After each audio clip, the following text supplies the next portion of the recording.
इन्नल्लाह व मलाइकतहु युसल्लूना अलन नबी या अय्युहल्लज़ीना आमनू सल्लु अलैहि व सल्लिमू तस्लीमा। अस्सलातु वस्सलामु अलैका या सय्यदी या रसूलल्लाह, अस्सलातु वस्सलामु अलैका या हबीबल्लाह। जानशीने सुल्तानुल फ़क्र इमामुल वक्त हज़रत सखी सुल्तान मोहम्मद अली साहब सरपरस्त आला इस्लाही जमात व आलमी तंजीमुल आरिफीन,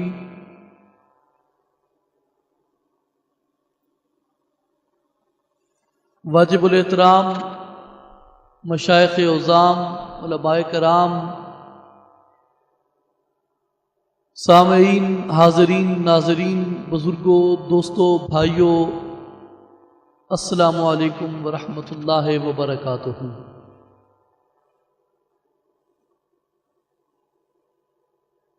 सुल्तानुल आरिफीन, बुरहानुल वासिलीन, हज़रत सखी सुल्तान बाहू रहमतुल्लाह अलैह के जद्दे अमजद हज़रत सुल्तान फ़तेह मोहम्मद रहमतुल्लाह अलैह और गौसुल आज़म शहनशाह बगदाद पीरान पीर दस्तगीर सैयदना शेख अब्दुल कादिर जिलानी रज़ियल्लाहु ताला अन्हु, आपके उर्स पाक की महफिल है और आप तमाम अहबाब को मालूम है कि इस्लाही जमात व आलमी तंजीमुल आरिफीन इस महफिल पाक का इनेकाद कराती है यहाँ पे इस वादी के अंदर, क्योंकि ये वादी, ये खित्ता ज़मीन जहाँ पे आज आप सब इकट्ठे हैं, आज हम मौजूद हैं और अपने मुर्शिद करीम की ज़ियारत से फैज़याब हो रहे हैं। ये वादी और ये खित्ता, ये औलियाए कामिलीन का खित्ता है।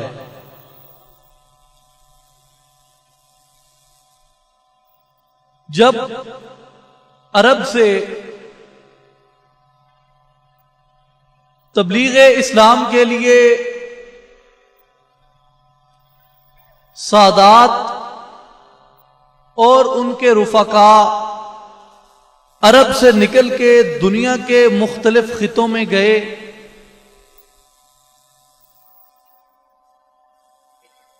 तो सादात की रफाकत में, उनकी हम रकाबी में कबीला आवान भी था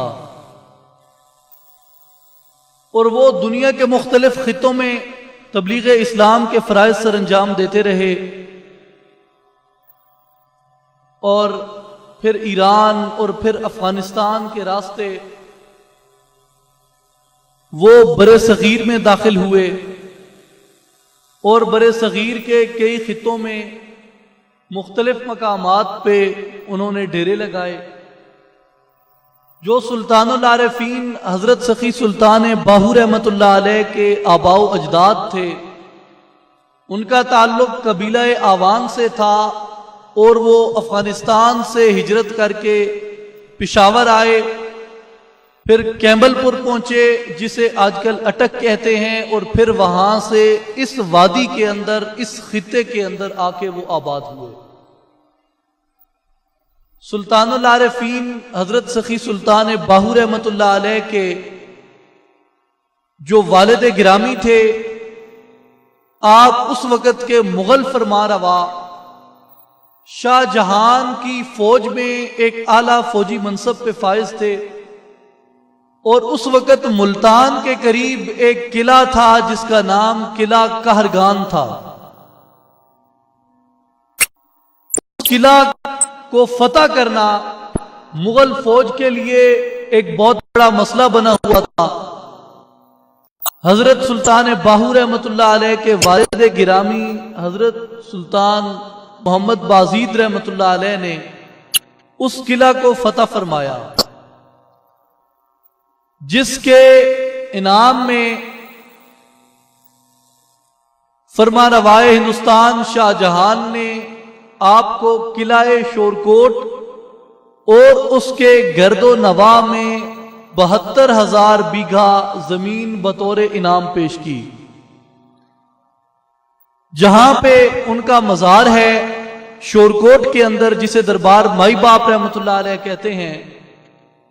यह पहले शोरकोट किला का हिस्सा था और हजरत सुल्तान बाहू रहमतुल्लाह अलैह का मजार मुकद्दस भी यहां करीब ही था, लेकिन फिर दूसरी बार हिजरत हुई। अब यह तीसरे मकाम पे हजरत सुल्तान बाहू रहमतुल्लाह अलैह का मजार मुकद्दस है। और आपके जद्दे अमजद की निस्बत से इस वादी के अंदर, चूंकि आपके आबाओ अजदाद का ताल्लुक इस खित्ते से है, इस वादी से है, उसी मुनासबत से आज ये महफिल पाक भी यहाँ पे इनेकाद पजीर है। और हमारे मुर्शिद करीम सुल्तानुल फक्र शशम बानिए इस्लाही जमात और बानिए आलमी तंजीमुल आरिफीन हजरत सखी सुल्तान मोहम्मद असगर अली साहब रहमतुल्लाह अलैह, आप अपने आबाओ अजदाद की उसी सुन्नत मुबारका को जिंदा फरमाते हुए गर्मियों के जो ये 3 माह होते थे, आप वादी यसून में कयाम फरमाते थे। मेरे भाइयों, ये मुख्तसर सी तारीख इस खित्ते की और आज की इस महफिल पाक की मुनासबत से मैंने अर्ज की। इसके साथ साथ जो मैं अहम गुजारिश आपको करना चाहता था कि आप अहबाब को यह भी मालूम है कि इस्लाही जमात व आलमी तंजीमुल आरिफीन इस वक्त आलम इस्लाम, बल्कि मैं यूं कहूंगा कि आलम इंसानियत के लिए एक वो पैगाम, वो दावत और वो फिक्र लेके चल रही हैं जिसकी किल्लत, जिसकी कमी, जिसके फुकदान और जिसके बहरान ने आज हजरत इंसान को मजमूई तौर पे दस्तो गिरेबां कर रखा है। जिस चीज की कमी और जिस चीज की किल्लत ने हमें अपना ही मुंह नोचने पे मजबूर कर दिया, ये जमात, ये तंजीम और ये तहरीक उस पैगाम को, उस दावत को और उस मकसद को लेके आगे बढ़ रही है। और फिर जो उर्स मुबारक के इनअकाद का मकसद है, जो यहां पे महफिल मुनक्किद करने का मकसद है, मैं उसको आपको चंद लफ्जों में वाजे करना चाहता हूं। आपको मालूम है कि दरबार आलिया पर भी हजूर जानशीन सुल्तानुल फक्र उर्स मुबारक की महफिल महाफिल का इनेकाद फरमाते हैं। यहां भी उसका इनेकाद हुआ। पूरे मुल्क के अंदर बैरून मुमालिक भी महाफिल मिलाद मुस्तफ़ा सल्लल्लाहु अलैहि वसल्लम का इनेकाद होता है। और ये वो टिपिकल रवायती और फरसूदा गुफ्तगू वहां पे नहीं होती। इस्लाही जमात का मिशन सिर्फ ये नहीं है कि जनाब आप वहां पे जाएं, सिर्फ अपनी तौसीफ बयान करें, सिर्फ अपनी वजाहत बयान करें, करामात का तज़किरा हो जाए और चंद वो जो घिसी पिटी बातें हम करते हैं हम वो करें, और फिर उसके बाद लंगर शरीफ तकसीम हो, फिर अवाम नास उस लंगर से इस्तिफादा हासिल करके अपने अपने घरों को कूच कर जाएं। याद रखें, जहां भी जिस तरह मुझसे पहले हजरत अल्लामा रफीक अहमद शाह जमाली साहब आप बयान फरमा रहे थे कि यहां पे जब आप बैठेंगे तो आपको एक मकसद की बात की जाएगी, आपको बुनियादी तौर पे यह बताया जाएगा कि हमारी जिंदगी का मकसद क्या है, हम कहां से आए हैं, हम कैसे आए, हम क्यों आए, हमारे इस सफर का मकसद क्या है और हमने ये सफर मुकम्मल करके कहां पे जाना है। आज की जो महफिल है ये चूंकि उर्से मुबारक की महफिल है, और इस हवाले से आप याद रखें कि ये हमने सिर्फ यहां पे बैठ के सिर्फ वही तज़किरे अपने नहीं छेड़े रखने, बल्कि हमने जिनकी याद में, जिनके उर्स मुबारक की महफिल हमने सजाई है, उन्होंने जो हमें पैगाम दिया है, उन्होंने जो हमें एक मकसद अता फरमाया, उन्होंने जो हमें एक रास्ता दिखाया, उन्होंने हमें इस दुनिया के अंदर रहने का जो ढंग और इस दुनिया के अंदर बसने के जो सलीके सिखाए हैं, और उन्होंने हमें जिस चीज से अहद करने का हुक्म दिया है, आज की इस महफिल के अंदर हमने उनकी तालीमात के साथ और उनके साथ किए हुए अपने उस अहद की तजदीद करनी है। और आज हमने यहां पे बैठ के जब उठना है तो इस अज़म के साथ, उस अहद के साथ, उस इरादे के साथ, उस यकीन मुसम्मम के साथ उठना है कि जब हम यहां से उठ के जाएंगे हम उससे मुख्तलिफ होंगे जब हम बैठे थे। इंशाअल्लाह जब तक हमारा यह मकसद नहीं बनता, जब तक हम इस चीज को अपने ऊपर वाज़े नहीं करते, जब तक हम इस चीज को अपने सामने अपना मकसद नहीं बनाते, मेरे भाइयों याद रखें हमारा यहां आने का मकसद पूरा ही नहीं होता। हमारा यहां आना और ना आना एक जैसा हो जाएगा अगर हमारे यहां से उठते हुए यहां से बैठने वाले से मुख्तलिफ ना हुए तो। क्योंकि आप देखें इस वक्त जो इंसानी मुआशरे की सूरत हाल है, इस वक्त जो मिल्लत इस्लामिया की जुबों हाली है, आप कभी उसका तज्जिया करें, आप कभी उसको गौर से देखें, आप कभी उसे अपनी जिंदगी के अंदर, अपनी रोजमर्रा जिंदगी के अंदर देखें कि उसके असरात आप पे क्या मुरतब हो रहे हैं। यहां पे जो खलीफतुल्लाह की, अल्लाह के नायब की, जिसके सर पे अल्लाह की खिलाफत का ताज है, जिसके माथे पे अल्लाह की नयाबत का सेहरा है, जो मसजूद मलाइक है, जो हजरत इंसान है, आज यहां हम मुआशरे के अंदर उसकी दुर्गत कैसे बना रहे हैं, आज इस मुआशरे में उसकी तजलील कैसे हो रही है, आज इस मुआशरे में वो रुसवा कैसे हो रहा है, आज इस मुआशरे में वो जलील कैसे हो रहा है। कभी इसको सोचें, अपनी रोजमर्रा जिंदगी के अंदर इसको सोचें। मेरे भाइयों कयामत कुबरा का तो हमें कुरान ने बताया कि एक कयामत है जिसने नाफिज होना है, वो दिन जिसका अल्लाह ने हमसे वादा किया, जिस दिन उसकी अदालत में तमाम इंसानों ने अपना किया धरा पेश करना है, उसके मुताबिक सजा और जजा लेनी है। वो कयामत तो देखें कब आएगी, वो तो कयामत कुबरा है।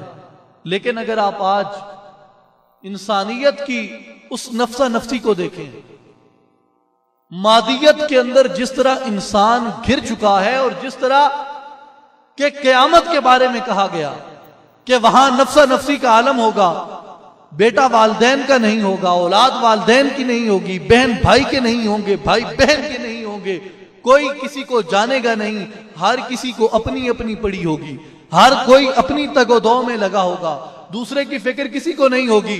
उसका बस चले तो वो अपना अजाब उसके ऊपर मुंतकिल करके अपने रास्ते को साफ करने की कोशिश करे। आप दुनिया के अंदर देखें, क्या आज ये नफ्सा नफ्सी का आलम आपको नजर नहीं आता? आप अखबारात को पढ़ लें, हर रोज अखबारात के अंदर आपको कितनी सुर्खियां नजर आएंगी, कितनी खबरें नजर आएंगी कि छोटे से रकबे के तनाजे पे बाप ने 4 बेटों को कत्ल कर दिया, नाउजुबिल्लाह, बेटे ने ये कर दिया, बहनों के साथ ये हो गया, भाइयों के साथ ये हो गया, चचाओं के साथ। मैं मकसद उन सुर्खियों की तरफ आपका इशारा सिर्फ इसलिए दे रहा हूं कि आप अंदाजा लगाएं कि हम कितने गिर चुके हैं इखलाकी तौर पर, इंसानी मुआशरा कितनी तजलील का शिकार हो चुका है। फिर इसके बाद आप देखें कि आज जो मैंने गुजारिश की कि कोई किसी का नहीं बनता, हर कोई अपनी लालच के पीछे, अपनी हवस के पीछे, अपने तमा के पीछे, अपने गजब के पीछे, अपनी शहवत के पीछे, अपनी ख्वाहिशात के पीछे, अपने नफ्स की ख्वाहिश के पीछे, जिस चीज के ऊपर उसको शैतान ने उकसा दिया है, अपनी उस ख्वाहिश के पीछे वो दुनिया की हर चीज को कुर्बान करने के लिए तैयार है। वो न इज्जत को देखता है, वो न शोहरत को देखता है, वो न दौलत को देखता है, हम न मनसब को देखते हैं। हर चीज को पसे पुष्ट रख के हम सिर्फ अपनी ख्वाहिश की तकमील के लिए हम ये चाहते हैं कि पूरी दुनिया अगर कुर्बान होती है तो हो जाए, लेकिन मेरे नफ्स की इस ख्वाहिश को पूरा होना चाहिए। क्या ये दुरुस्त है? क्या ये हमारे अमाल ठीक हैं? क्या ये हम ठीक डगर पे चल रहे हैं? क्या ये हमने ठीक रास्ते को अपनाया हुआ है? क्या यही हमारे सामने सिरात मुस्तकीम है? क्या यही हमारे इस्लाम का दर्स है? क्या हमारे नबी ने हमें यही बताया था? क्या हमारा कुरान हमें यही बताता है? मेरे भाइयों, मेरे बुजुर्गों, मेरे दोस्तों, मेरी माओ, मेरी बहनों, आज इस चीज को समझें, आज इस चीज को सोचें, आज इस चीज पे गौर करने की जरूरत है, आज इस चीज पे तवज्जो करने की जरूरत है, आज इस चीज के ऊपर हमें अपनी निगाहों को मरकूज करने की जरूरत है कि आखिर हमारे लिए सही रास्ता है तो वो रास्ता क्या है, एक सवाल। और दूसरा सवाल ये है कि ये जो हम नफ्सा नफ्सी के आलम में पड़े हुए हैं, हमें इससे छुटकारा कैसे मुमकिन है? जो इंसानियत की तजलील हो रही है, उस तजलील से छुटकारा कैसे मुमकिन है? हम अपनी उस मकाम हकीकी पे कैसे पहुंच सकते हैं? और ये जो बनी नोए इंसान का मुआशरा है, जिसको अयालुल्लाह कहा गया है, जिसको अल्लाह का कुंबा कहा गया है, अल्लाह का ये कुंबा मुत्तहिद और खूबसूरत कैसे बन सकता है? हमारी कोशिश, हमारी काविश, इस्लाही जमात का पैगाम जो है वो इसीलिए दुनिया के अंदर मुनफरिद है, वो इसीलिए दुनिया के अंदर मुमताज है, इसीलिए दुनिया के अंदर उसकी मिसाल नहीं मिलती। क्यों? कि हम किसी एक फिरके की, किसी एक मसलक की, किसी एक कबीले की, किसी एक नस्ल की बात नहीं करते, बल्कि हम पूरी आलम इंसानियत को उस परचम के नीचे जमा करने की बात करते हैं जो परचम मक्के की वादियों से मेरे मुस्तफा करीम अलैहिस्सलाम ने बुलंद फरमाया था।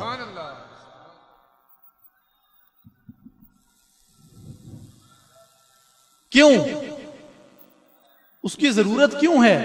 इसलिए कि ये सारी की सारी कायनात ये अल्लाह का कुंबा है। ये सारी कायनात अल्लाह का कुंबा है और हमने इस कुंबे को मुनज़्ज़म करना है, इस कुंबे को मुंतशिर नहीं करना, इस कुंबे के इंतशार में इजाफा नहीं करना। अब पहला जो मैंने गुजारिश की कि इस तजलील से छुटकारा कैसे मुमकिन है, जरा गौर फरमाएं। आज मैं आप सब की बात करूंगा। आपको अपने अंदर देखना होगा, अपने अंदर झांकना होगा। वो ऐसे कि सबसे पहले आप एक चीज पे अपना यकीन कामिल कर लें कि इंसान का ये जिस्म इंसान नहीं है। इंसान का ये जिस्म जो अरबा अनासिर से बनाया गया, जो आग, हवा, मट्टी और पानी से पैदा किया गया, ये जिस्म जो गोश्त पोस्ट का ढांचा है, जो हड्डियों का पिंजरा है, जिसमें खून का दौरानिया जारी है, ये हकीकी इंसान नहीं है, बल्कि हकीकी इंसान इस जिस्म के अंदर है, जिसको हम रूह बोलते हैं, जिसको हम रूह बोलते हैं। ये इंसान हकीकी नहीं है, इसके अंदर जो इंसान मौजूद है वो इंसान हकीकी है। मैं उसके लिए अक्सर एक मिसाल दिया करता हूं और आज तमहीदी तौर पे मैं आपको फिर वो मिसाल एक बार दोहरा देता हूं ताकि अच्छी तरह से ये बात आपके ज़हन नशीन हो जाए कि फर्ज करें एक आदमी है जिसका नाम है जैद, जिसका नाम है जैद जब तक जिंदा है, जब तक जैद में रूह है, जब तक जैद के जिस्म में हरकत है, उस वक्त तक हर कोई उसे क्या कहता रहेगा? जैद जैद जैद जैद। हर कोई उसको जैद जैद कहता रहेगा। जैद आ रहा है, जैद जा रहा है, जैद खा रहा है, जैद पी रहा है, ये जी जैद को लेके जा रहे हैं, ये जैद को लेके आ रहे हैं, जैद के लिए दुआ कर दें, जैद को नहला रहे हैं, जैद को कपड़े पहना रहे हैं। सारा कुछ किसके लिए हो रहा है? जैद के लिए। अब जैद के ऊपर मौत वारिद हो जाती है, मलकल मौत इजराइल, वो जैद की रूह को कब्ज कर लेते हैं। कब्ज कर लेने के बाद अब जैद के जिस्म से रूह निकल गई। जैद के जिस्म से रूह निकलने के बाद फिर एक अजीब सा मंजर हमें देखने को मिलता है कि उसको कोई जैद नहीं कहता। उसकी रूह निकल जाने के बाद उसको कोई जैद नहीं कहता। सब यही कहते हैं जी मैयत अंदर जा रही है, मैयत बाहर आ रही है, मैयत को इधर रख दो, मैयत को उधर रख दो, मैयत को नहला दो। मैयत को नहला रहे हैं। भाई कल तो जैद को कपड़े पहनाते थे, आज 2 घंटों के बाद तुम मैयत को नहला रहे हो। कल तक जैद कपड़े पहनता था, आज मैयत को वो कफन पहना रहे हैं। कल तक जैद के लिए दुआएं करते थे, लेकिन आज जब वो जनाजे की नियत करने लगते हैं तो जरा गौर करें क्या कहते हैं। सना अल्लाह ताला के लिए, दरूद रसूल अकरम सल्लल्लाहु अलैहि वसल्लम के लिए, और दुआ वास्ते हाजिर इस जैद के। और कर लें दुआ वास्ते हाजिर मैयत के। जरा गौर से जाके किसी दानिशमंद ने देखा, किसी अकल वाले ने देखा और बोला भाई कल मैंने देखा था, आंखें वही हैं, ये तो जैद की आंखें हैं, ये तो जैद के कान हैं, ये जैद के खदोखाल हैं, ये हुस्न जैद का है, ये चेहरा जैद का है, ये जिस्म जैद का है, ये बनावट जैद की है। खुदारा इसको मैयत क्यों कह रहे हो? जैद के लिए दुआ करो। लेकिन कोई भी नहीं कहता दुआ वास्ते हाजिर इस जैद के। जिसके पास भी जा रहे हैं वो क्या कह रहा है? जैद दुआ वास्ते हाजिर मैयत के। अब वो मैयत को कब्र में लेके जा रहे हैं, मैयत का जनाजा हो रहा है, मैयत को कब्र में लेके जा रहे हैं, कब्र में दफना दिया। अब कल तक कहते थे भाई गर्द ना उड़ाओ, जैद के कपड़ों पे मट्टी पड़ेगी, आज क्या कहते हैं? भाई ध्यान से मैयत के ऊपर मट्टी ना जाए।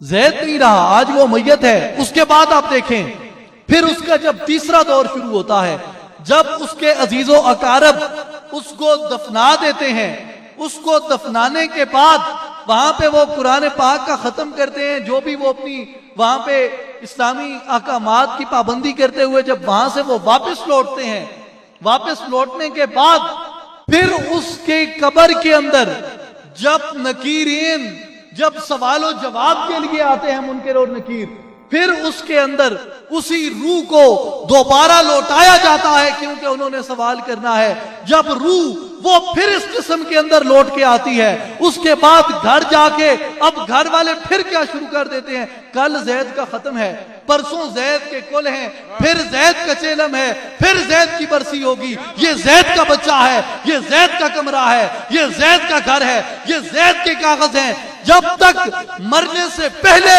उसके जिस्म के अंदर रूह थी, वो तब भी जैद था। कब्र में जाके जब उसके अंदर रूह लौटा दी गई, वो फिर जैद बन गया। मैयत वो उसी अरसे में था जब उसके जिस्म में रूह नहीं थी। अब फैसला आप खुद कर दें कि ये जैद है या जैद इसके अंदर है। क्या बात, सुभान।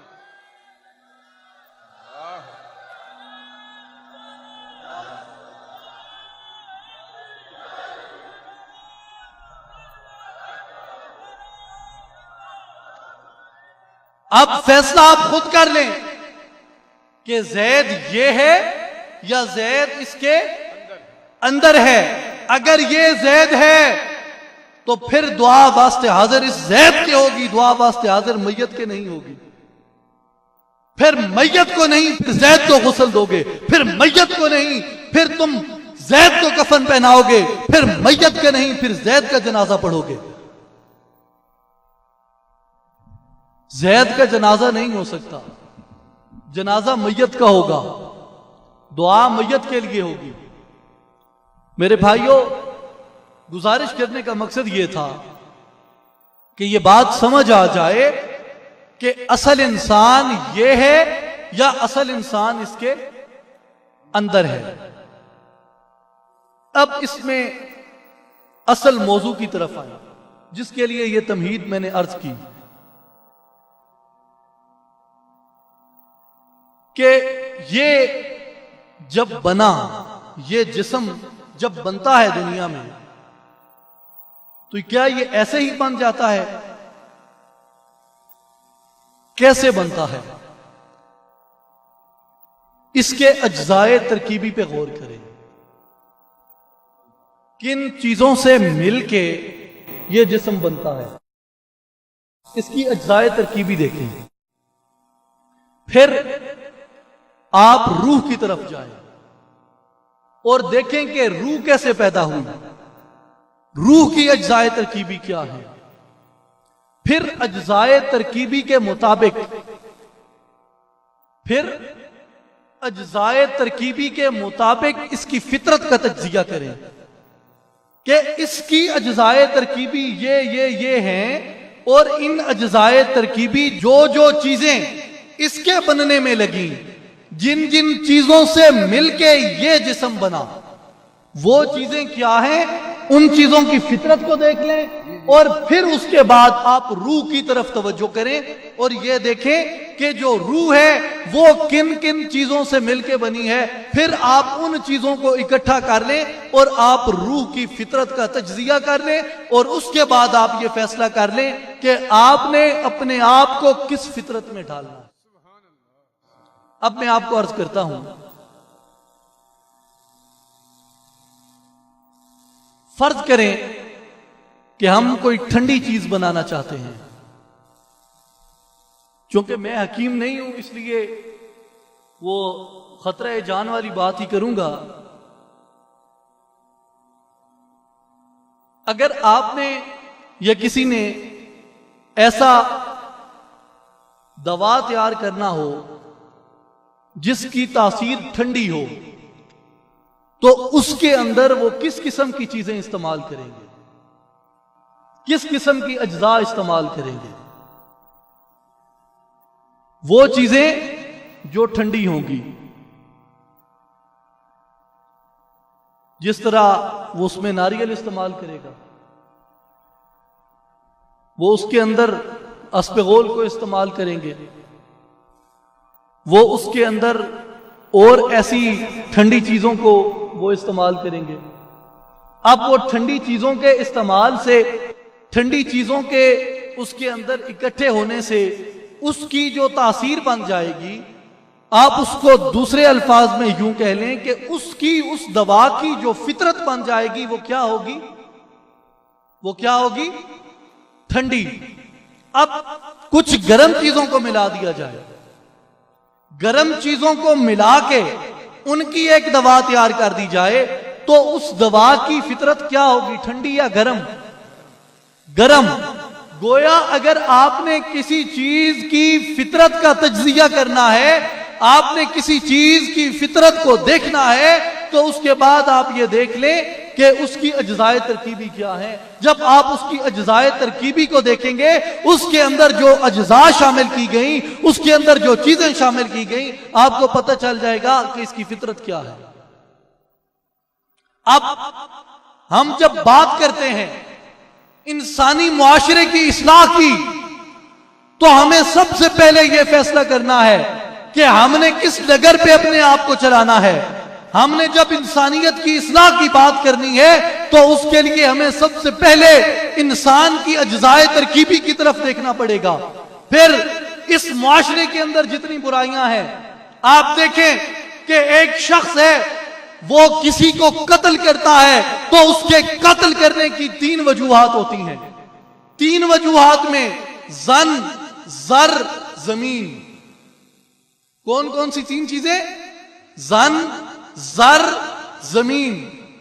यानी औरत या माल और दौलत या उसके बाद जमीन, इक्तिदार, कुर्सी, ताकत, ये जायदाद, विरासत, ये उसकी बुनियादी हसूल की ख्वाहिश होती है जिसके लिए वो किसी को कत्ल करता है। अब कत्ल से बड़ा जुर्म कोई नहीं हो सकता। इसके बाद आप देखें कि वो कत्ल बुनियादी तौर पे एक हवस के अंदर कर रहा है, या जन की हवस में कर रहा है, या जर की हवस में कर रहा है, या जमीन की हवस में कर रहा है। वो कत्ल बुनियादी तौर पे उसके कत्ल का मूजब उसकी हवस है। फिर उसके बाद आप देखें, एक शख्स झूठ बोलता है। एक शख्स झूठ बोलता है। वो झूठ क्यों बोलता है? वो झूठ अपना कोई मतलब निकालने के लिए करता है। उसके पास पहले भी बहुत कुछ होगा, पहले भी उसकी तिजोरियां भरी होंगी, पहले भी उसकी जेबें भरी होंगी, पहले भी उसके अकाउंट्स भरे होंगे, लेकिन वो ये चाहता है कि मैं और भी समेट लूं, मैं और भी इकट्ठा कर लूं, मैं और भी जमा कर लूं। तो उसके बाद आप देखें कि वो सारा कुछ पहले मौजूद होने के बावजूद जो और इकट्ठा कर रहा है, वो क्यों कर रहा है? वो उसके अंदर आप देख लें, वो अपनी हवस की वजह से कर रहा है। एक शख्स अपने मफादात की खातिर, अपने मफादात के तहफ्फुज के लिए, अपने मफादात को आगे बढ़ाने के लिए वो दूसरों के मफादात को कुचलता है, वो दूसरों की ख्वाहिशात को कुचलता है, वो दूसरों की इज्जत नफ्स का ख्याल न रखते हुए उनकी तजलील करता जाता है। अब बुनियादी तौर पे आप ये देखें कि वो ये अमल क्यों कर रहा है? वो ये अमल अपने गजब के नतीजे में कर रहा है, इसलिए कि वो गाज़िब हो जाता है, वो गजब करता है और अपने गजब के नतीजे में वो दूसरों के ऊपर जुल्म भी ढाता है, वो दूसरों के मफादात को भी कुचलता है, वो दूसरों की इज्जत नफ्स का भी ख्याल नहीं करता। फिर आप देखें कि एक शख्स शराब नोशी की तरफ चल पड़ता है, वो जिना की तरफ चल पड़ता है, वो ऐसी जिनसी बुराइयों की तरफ चल पड़ता है। तो बुनियादी तौर पे वो उन जिनसी बुराइयों की तरफ क्यों जाता है? इसलिए जाता है कि उसकी शहवत उसको उन जिनसी बुराइयों की तरफ उकसाती है और वो अपनी शहवत के नतीजे में उन जिनसी बुराइयों की तरफ माइल होता है। अब मेरे भाइयों, मैंने 4 चीजें आपके सामने रखी, अगर आपको याद हो। सबसे पहले हवस, सबसे पहले हवस, फिर उसके बाद हिर्स, फिर उसके बाद गजब, फिर उसके बाद शहवत। अगर हिर्स, हवस, गजब और शहवत का इस इंसानी मुआशरे से खात्मा हो जाए तो मैं अवामी अदालत में खड़े होके हजरत सुल्तान बाहू की इस धरती पे खड़े होकर ये बात कर रहा हूं कि ये पूरा इंसानी मुआशरा सुधर जाएगा अगर इस मुआशरे से हिर्स, हवस, गजब और शहवत का खात्मा कर दिया जाए।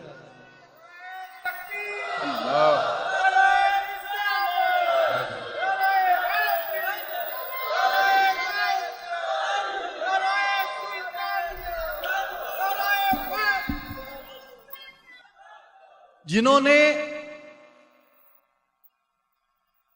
नारे का जवाब और जोर तरीके से नहीं दिया वो खासे सियाने थे। लियाकत साहब वो खासे सियाने थे, उन्हें पता है कि इसका खात्मा मुश्किल है। क्यों,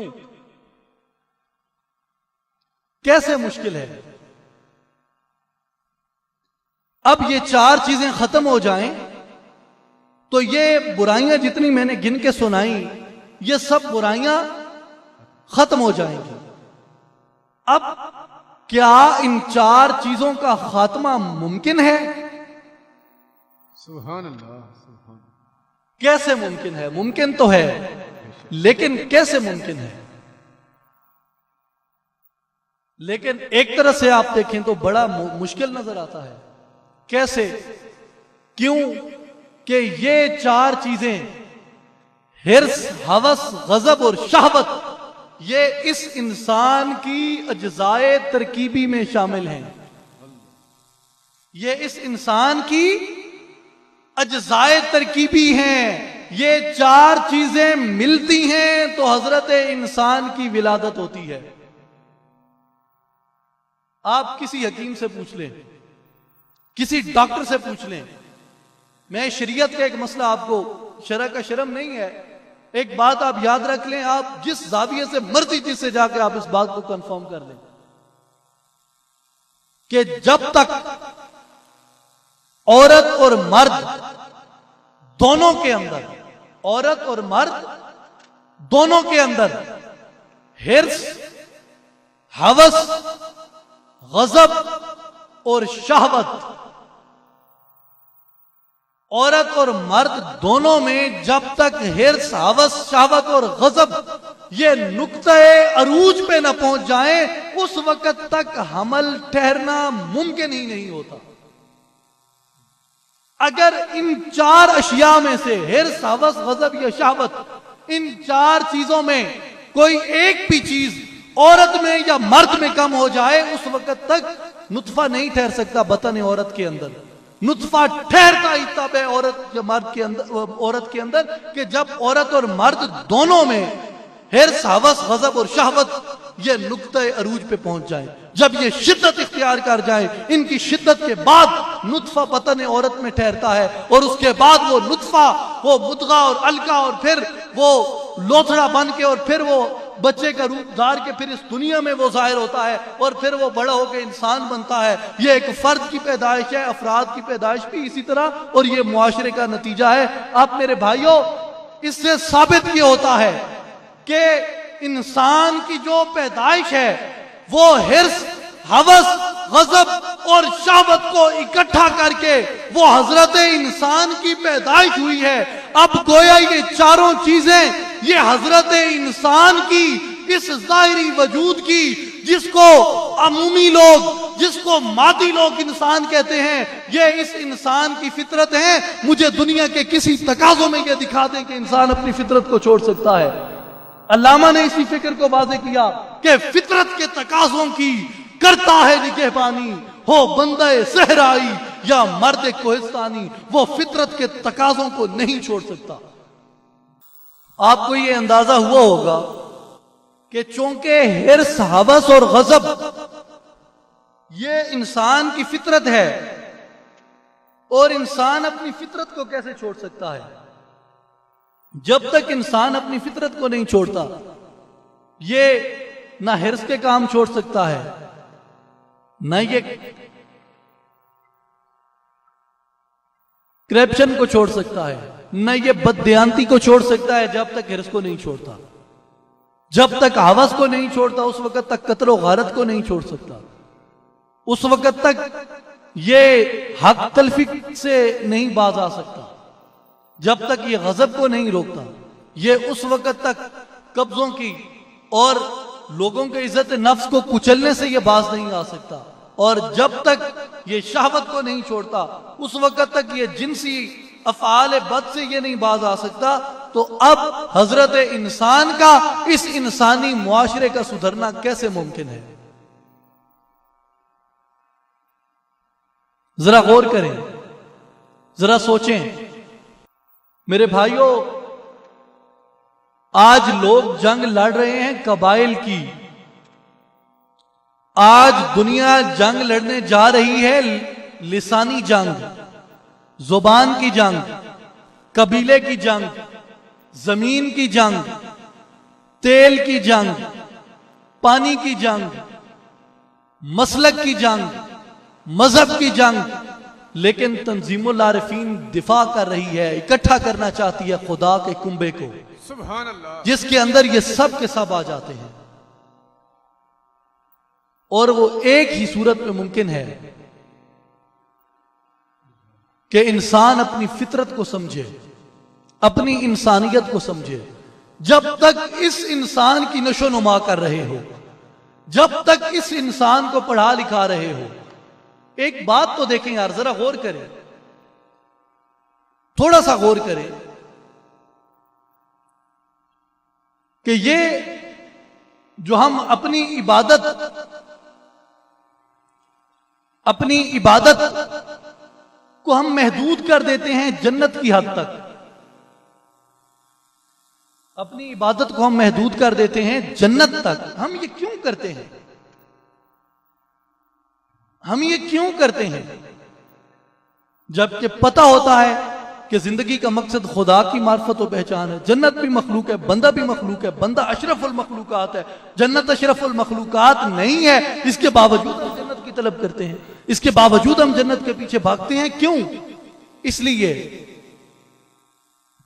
कि हम उस हिर्स के मुतलाशी होते हैं, हम उस हवस के मुतलाशी होते हैं, हम अपनी फितरत की उस तकमील की तरफ जा रहे होते हैं। क्यों? हमें बताया जाता है कि वहां पे हूरें हैं, वहां पे गलमान है, वहां पे नहरें हैं, वहां पे महल्लात हैं, वहां पे मेवजात हैं, वहां पे नेमतें हैं। ये सब बातें जब हमें बताई जाती हैं तो हमारी इन चार चीजों में कोई ना कोई एक चीज उस तरफ अट्रैक्ट हो जाती है, वो उस तरफ कशिश इख्तियार करती है और वो उसी तरफ को जाती है। और फिर हम ये समझ बैठते हैं कि शायद जन्नत ही हमारी मंजिल है। उसकी बुनियादी वजह ही यही है। क्यों? कि हमारी फितरत के अंदर हिर्स और हवस शामिल है, हमारी फितरत के अंदर वो शहवत शामिल है। इसलिए हम जन्नत की तलब को तर्क नहीं कर सकते। फिर इसके साथ साथ आप देखें कि रूह की फितरत क्या है। जो इंसान हकीकी है उसकी फितरत क्या है। अब आप उसकी तरफ देखें। यह तो हो गई इस जिस्म की फितरत, मैयत की फितरत। अब जैद की फितरत को देखें। यह मैयत की फितरत थी। अब जैद की फितरत देखें, जैद की तखलीक कैसे हुई, रूह की तखलीक कैसे हुई। सुल्तानुल आरिफीन हजरत सखी सुल्तान बाहू रहमतुल्लाह अलैह आप फरमाते हैं कि जब अल्लाह ताला ने चाहा कि मैं पहचाना जाऊं, सबसे पहले अपने नूर का, अपने जाती इसमें अल्लाह हो की सूरत में ज़हूर फरमाया और फिर अपने उस जाती नूर से नूरे मुहम्मदी सल्लल्लाहु अलैहि वसल्लम को पैदा फरमाया और फिर नूरे मुहम्मदी, नूरे मुस्तफवी सल्लल्लाहु अलैहि वसल्लम से अल्लाह ताला ने तमाम जहानों की अरवाह को पैदा फरमाया। जिस तरह आका अलैहिस्सलाम ने फरमाया, आना मिन नूरिल्लाह ताला व कुल्लु खलाइक मिन नूरी, मैं अल्लाह के नूर से हूं और तमाम मखलूकात ये मेरे नूर से हैं। अब देखें कि जहान की, कायनात के वजूद की तखलीक से पहले रूह की तखलीक होती है और रूह की तखलीक कहां से हो रही है? नूरे मुहम्मदी सल्लल्लाहु अलैहि वसल्लम से रूह की तखलीक होती है। गोया आका अलैहिस्सलाम की जो तखलीक है वो अल्लाह ताला के नूर से बिला वास्ता है, डायरेक्टली है। और बाकी अरवाह की, बिलखसूस हजरत इंसान की रूह की जो तखलीक है वो चूंकि आका अलैहिस्सलाम के नूर से है, आका के नूर की तखलीक अल्लाह के नूर से, इसलिए वो बिला वास्ता डायरेक्टली। और हजरत इंसान की रूह की तखलीक आका अलैहिस्सलाम के नूर से है और ये इनडायरेक्टली है, ये बिल वास्ता है। बात यह है कि रूह की तखलीक बिल वास्ता हो या रूह की तखलीक बिला वास्ता हो, रूह की तखलीक किसके नूर से हो रही है? रूह की तखलीक किसके नूर से हो रही है? बिल वास्ता तखलीक हो या बिला वास्ता तखलीक हो, रूह की तखलीक किसके नूर से हो रही है? अल्लाह के नूर से हो रही है। अब रूह की अज्जाए तरकीबी के अंदर जो चीज समाई हुई है वो नूरे मुस्तफवी सल्लल्लाहु अलैहि वसल्लम है। रूह के अज्जाए तरकीबी के अंदर नूरे खुदाबंदी शामिल है। इसलिए जो रूह की फितरत है, रूह की फितरत रहमानी है, रूह की फितरत नूरानी है। इसलिए मेरे भाइयों, ज़ैद एक की जो फितरत है, इंसान की जो फितरत है, रूह की जो फितरत है, वो रहमान की फितरत पे जाती है, वो नूर की फितरत पे जाती है। और इस बदन की जो फितरत है वो शहवत के ऊपर है, वो गज़ब के ऊपर है, वो हवस के ऊपर है, वो हिर्स के ऊपर है। इस इंसानी मुआशरे के अंदर उस वक्त तक तब्दीली मुमकिन नहीं हो सकती जब तक हजरत इंसान अपनी रूह की फितरत को अपनी जिस्म की फितरत पे गालिब नहीं कर देता। नारे तकबीर, नारे रिसालत, नारे खिलाफत, नारे गौसिया, नारे सुल्तानिया, बानी इस्लाही जमात। सुभान अल्लाह।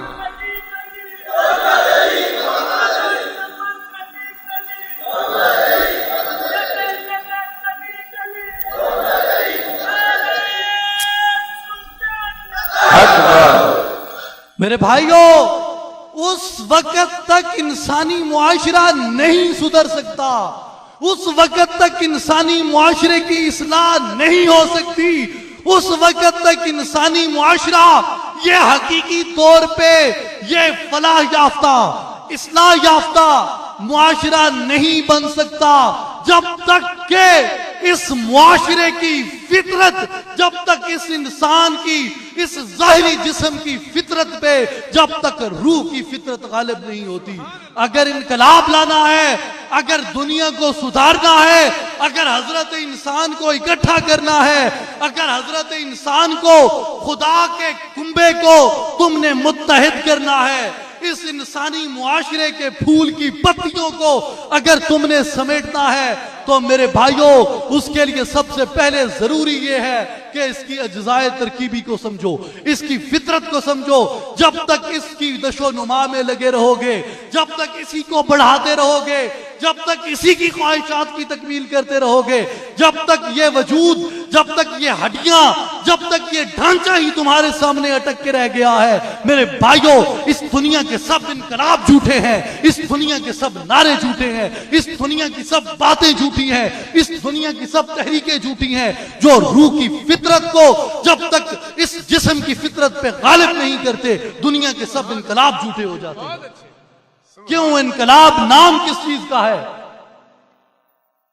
इनकलाब की हकीकत को समझें। लोग गए में उठ के बात कर देते हैं इनकलाब की। मैं यहां पे किसी को नॉमिनेट करके नहीं बात करना चाहता। आपको मालूम होगा बहुत सी सियासी जमातें ऐसी हैं, बहुत सी मजहबी जमातें ऐसी हैं, बहुत सी समाजी जमातें ऐसी हैं जो इनकलाब इनकलाब इनकलाब इनकलाब की रट लगाए फिरती हैं। उनको इनकलाब की अज्जाए तरकीबी का नहीं पता। इनकलाब नाम किस चीज का है? इनकलाब की ग्रामर क्या है? इनकलाब का असल तस्वुर क्या है?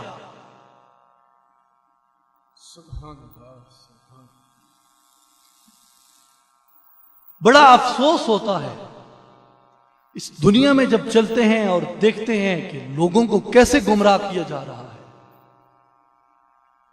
लोगों को कैसे नफरत का दर्स दिया जा रहा है, लोगों को कैसे इंसानियत का कातिल, इंसानियत का दुश्मन बनाया जा रहा है।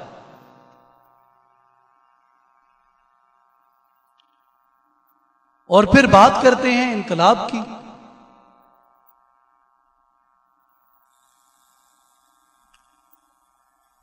मैं थोड़ा सा अपनी उसी साबका गुफ्तगू को दोहराना चाहूंगा।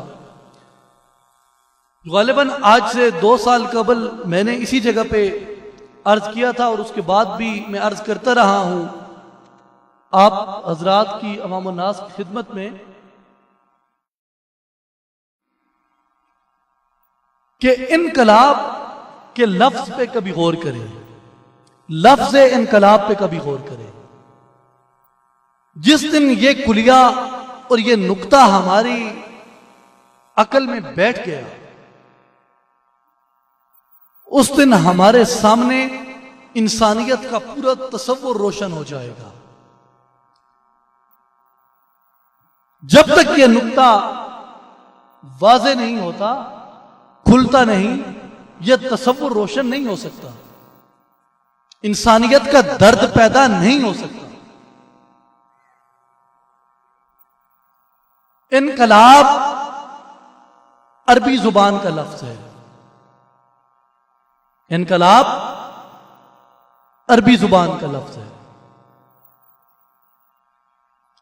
और अरबी जुबान का एक कुलिया है, एक दस्तूर है कि उसके जितने भी अल्फाज हैं वो एक वजन पे आते हैं और उसके लिए एक तराजू है और उस तराजू को कहते हैं उम्मुल अबवाब और वो है हर्फ फेल। क्या है? फेल, फे, एन और लाम। कौन कौन से हैं जी? फे, एन और लाम। फेल, फेल, ये अरबी जुबान का के अंदर इसको उम्मुल अबवाब कहते हैं। अब यहीं से आप देखें कि फर्ज करें एक शख्स का नाम है करम, क्या? रे मीम। अब वो इसको उस वजन पे, उस तराजू पे लेके आएंगे कि ये बनता क्या है। ये बनेगा काफ फे के वजन पे, रे एन के वजन पे और मीम लाम के वजन पे। कुलिया समझ आया? काफ फे के वजन पे, रे एन के वजन पे और मीम लाम के वजन पे। करम और फेल, उसके भी 3 हर्फ, इसके भी 3 हर्फ। एक शख्स है, उसका नाम है अकरम। अब करम अपनी जगह पे मौजूद है, उसके पीछे एक अलिफ का इजाफा हो गया, अकरम, अलिफ करम। अब उसको जब आप तराजू में लाएंगे तो उसके तराजू में उसका जवाब बनेगा अफ़अल। उसके तराजू में उसका क्या जवाब बनेगा? अफ़अल। करम अपनी जगह पे, फेल अपनी जगह पे, अलिफ ज़ायदा। अब आप अकरम की अलिफ को हटा दें, क्या बन जाएगा? अकरम की अलिफ हटा दें तो क्या बनेगा? करम। इसी तरह एक आदमी है, उसका नाम है इकराम। अब यहां पे करम अपनी जगह पे मौजूद है, लेकिन एक अलिफ का पहले इजाफा हो गया और एक अलिफ का दरमियान में इजाफा हो गया। पहले अलिफ को हटा दें तो क्या बन जाएगा? कराम। और दूसरे अलिफ को हटा दें तो फिर क्या बन जाएगा? करम। इसी तरह एक शख्स है, उसका नाम है करीम। करीम के अंदर अब करम अपनी जगह पे मौजूद है, सिर्फ ये का इजाफा हो गया। अब इसको जब आप तराजू में लाएंगे तो ये फाइल बनेगा, तराजू में इसका जवाब फाइल बनेगा। अब फाइल में आपने फेल बनाना है, कैसे बनाएंगे? या को हज़फ कर दें, फेल। अब इसी तरह आप थोड़ा सा और आगे चलें, किसी का नाम होगा तकरीम। अब करम अपनी जगह पे मौजूद है, लेकिन ते और ये उसमें इजाफत आ गए, वो तफील के वजन पे आएगा। अब तफील से फेल निकालना है तो कैसे निकालेंगे? पहले ते को हटा दें, क्या बन जाएगा? फाइल। फिर ये को हटा दें, क्या बन जाएगा? फेल। इसी तरह तकरीम से ते को निकाल दें, करीम, फिर ये को निकाल दें, वो करम बन जाएगा। मेरे भाइयों, अब इसी तरह एक लफ्ज है इन्फिआल। इन्फिआल। अब इन्फिआल से आपने फेल निकालना है, कैसे निकालेंगे? सबसे पहले अलिफ को हटा दें, क्या बन जाएगा? निफआल। अलिफ हट गया, इन्फिआल से निफआल बन जाएगा। और फिर आप नून को हटा दें, फिर क्या बन जाएगा? फ़िआल। फिर आप अलिफ को हटा दें, क्या बन जाएगा? फेल। मेरे भाइयों, इसी तरह जो इनकलाब है वो तराजू में इनफियाल के वजन पे आता है इनकलाब। अब इनफियाल से फेल निकालने का कुलिया ये था, पहले अलिफ को हटाया, फिर नून को हटाया, फिर अलिफ को हटाया। इसी तरह अब आप हरफे इनकलाब से, लफ्ज़े इनकलाब से आप पहले अलिफ को हटाएं, क्या बनेगा? निकलाब। और फिर निकलाब से आप नून को हटा दें, क्या बन जाएगा? कलाब। और फिर आप कलाब से अलिफ को हटा दें, क्या बन जाएगा? कल्ब। इनकलाब असल में कल्ब की तब्दीली का नाम है।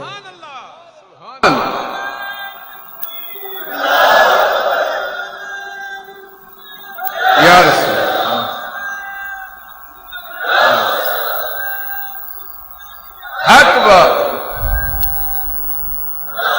इनकलाब असल में कल्ब की तब्दीली का नाम है। जब तक कल्ब तब्दील नहीं होता, जब तक दिल की दुनिया तब्दील नहीं हो जाती, उस वक्त तक इनकलाब के तमाम नारे, इनकलाब के तमाम दावे ये झूठे होते हैं। और कल्ब कैसे तब्दील होता है? सोचने की बात है कि अगर तब्दीली कल्ब की तब्दीली का नाम है, इनकलाब अगर कल्ब की तब्दीली का नाम है, तो फिर कल्ब तब्दील कैसे होता है? अगर कल्ब को तब्दील करना है तो कैसे तब्दील करोगे? इसी फिक्र को, इसी नजरिए को आप सामने रखें। हजूर सुल्तानुल आरिफीन हजरत सखी सुल्तान बाहू रहमतुल्लाह अलैह फरमाते हैं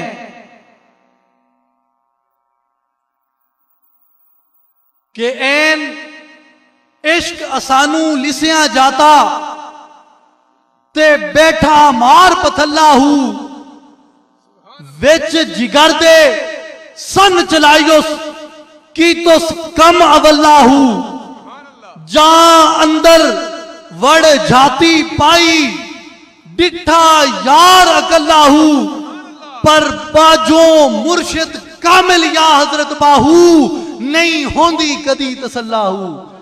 दिल की दुनिया को नारे रिसालत, नारे सुल्तानिया, नारे सुल्तानिया। दिल की दुनिया उस वक्त तक तब्दील नहीं होती जब तक किसी कामिल की निगाह हमारे दिल पे नहीं पड़ जाती। मेरे भाइयों और मेरे दोस्तों, इस्लाही जमात और आलमी तंजीमुल आरिफीन के कायद जानशीन सुल्तानुल फक्र इमामुल वक्त हजरत सखी सुल्तान मोहम्मद अली साहब, आप यही मिशन लेके, इसी परचम को लेके आगे बढ़ रहे हैं। और वो फक्र का दस्तार, और वो फक्र की दस्तार, वो फक्र का नूर आपके चेहरे अनवर पे आया है। मेरे भाइयों, आज मैं जो आपसे गुजारिश करना चाहता हूं, मैं जो आपको पैगाम देना चाहता हूं कि आज हमें इसी चीज की जरूरत है। आज हजरत इंसान को इस चीज की जरूरत है। अगर बाकी लोग, बाकी दुनिया, बाकी कायनात, बाकी इंसान अगर इस चीज पे यकीन रखते हैं तो भी हमने इस पैगाम को आगे बढ़ाना है। अगर वो इस बात पे, इस चीज पे यकीन नहीं रखते तो भी हमने इस बात को आगे बढ़ाना है। क्यों?